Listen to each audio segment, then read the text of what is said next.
Well, hey, good morning, everybody. It's the Silver Fox, and it's opening day of general firearm season in Virginia, and we're headed out. It's a balmy 55 degrees here this morning, about 20 degrees or so too warm for this time of year, but we're headed out anyway because the rut's on. The bucks are chasing, and we're going to get out there and get after it. We're headed to a pine plantation that we have a lease on this morning. It's about a 500-acre lease, and while I've hunted it some this year, I'm going to a place that's pretty remote there that I have not hunted this year. In fact, I got in there in the spring and was able to put in a small food plot, and this year there were very few nuts that dropped from the oak trees. So they have been hitting this food plot pretty well, and it is a little overgrown, but nonetheless it's green and they've been hitting it. So we're going to get in there and we're actually going to hunt from the ground this morning. I've got a tree stand in there, but the wind direction's wrong, so we're going to sit on the opposite side and hunt from the ground and see if we can't make it happen. So hey, you hang right with me, and we'll see you when we get there. Hey, well, good morning again. We've made it in here to our spot. As I said, we're hunting a pine plantation, and I came in here back in the early spring and found an old area where they pulled the logs to. It was a staging location, and I was able to work that up with a small tractor and get me a small food plot put in there. So the deer have been hitting that pretty hard this fall because the nuts are gone. I've got a tree stand down there, but I never did hunt it during bow season just because the deer weren't in there. But anyway, we had to get a little tighter than I wanted to be, or a little closer than I wanted to be, just because the vegetation has grown up in here more than I thought it had. So sitting on the ground, I'm only about 75 yards from the food plot. I was hoping to be back up the hill here a little bit further, but I think we're in pretty good shape. It's pretty tight in here, but it's a great place though for those deers to be chasing after those does, and nobody's been back in this area, and I know that for a fact, so that's a great thing. So hey, we're going to get settled in here and see what we can make happen.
Well, hey guys, we've been at it about 2.5 hours now, and we've seen a total of 4 deer, and I know one of them was a buck because he came in close enough to me that I could actually see.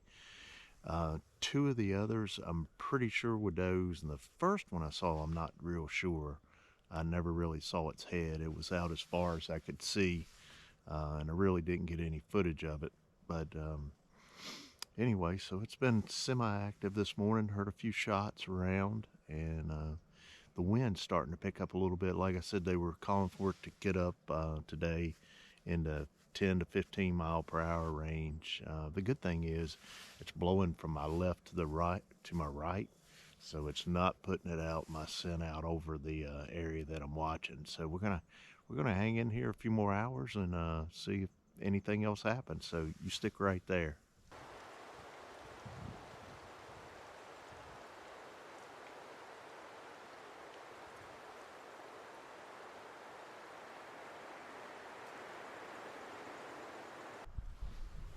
Hey guys, we got a doe with a buck chasing it right down here.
Well, guys, it's about 11:30, and I knew there had been deer movement the last few days around 11 to 11:30, and actually I stood up to get ready to pack up, and I saw some movement, so I sat back down, and sure enough, here come a doe with a buck chasing her right here at 11:30. So I made the shot down here. We're gonna go down. I think I saw him go down, but we're gonna go down where I shot him and see what we got. So let's go see.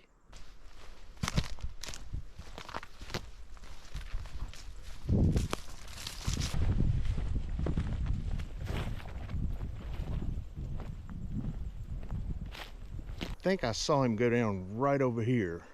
So we're gonna take a look over here first. If we don't see him, then I'll go out there to where I made the shot and check it out. Oh yeah, I see some horns here, guys. Let's see what we got here.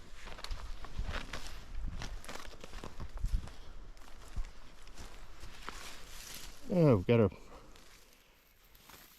pretty heavy beam 9-pointer here. He's all tangled up, and he's a big deer. Big old thick rack on him there. Not the biggest buck in the world, but a big old body on him there. Well, guys, what a great hunt this morning here in the woods of Bedford County in Virginia. I will say the lesson learned this morning is patience pays, and the multi-mobile information that I was getting off a camera near here really helped pay dividends. This past week, I'd been getting deer moving through this area anywhere from about 11 o'clock in the morning up to about noon, including this buck right here. And I knew I had him on camera throughout the early fall. He was definitely the most mature buck I had in this area. And while he's not the biggest rack buck I've ever killed, he is definitely a mature buck. Big old thick bases on him, carries his mass all the way out, a great 9-pointer, and a big old body on him. And the patience part, I'd sat down, I'd made my mind up I was going to stay to at least 11 this morning. Well, then I looked at my watch, and or at my phone, and it was 11:15, and I said, well, I guess I better get ready to pack it up, because I'd seen a few deer early this morning, but I hadn't seen anything since then. In fact, I saw a small buck this morning chasing a doe, but I decided to sit back down for a few more minutes. Something just told me, Glenn, stay for a few more minutes. So I sat back down, and right about 11:30, I caught movement out of the corner of my eye off to my right, and I saw a doe moving pretty quickly, and I said, well, she acts like something's after her. And about that time, I got a glimpse of a rack behind her, and was able to then see that it was him. Got him on camera. I hope I got a decent video of him, and was able to put him down here. He only made it just a few yards with about a 100-yard shot, and actually landed within about 20 yards of my tree stand that I had over there. But today I was hunting off the ground though, instead of in the tree stand. The wind was not right for that tree stand. So again, just a great day though here in the woods in Bedford County, and couldn't be prouder of this guy here. And we're in Underbuck County, so now I've got to put another doe down in order to continue. So just a great day. Hey, thank you all for watching. Be sure to hit that subscribe button and click that notification bell. That way, anytime MDE drops a video, you get notified. And for the coolest logo in the outdoor industry, go to buckduckfish.square.site and use promo code YouTube10. Links in the description. Y'all have a great day. Shoot straight and get your kids outdoors.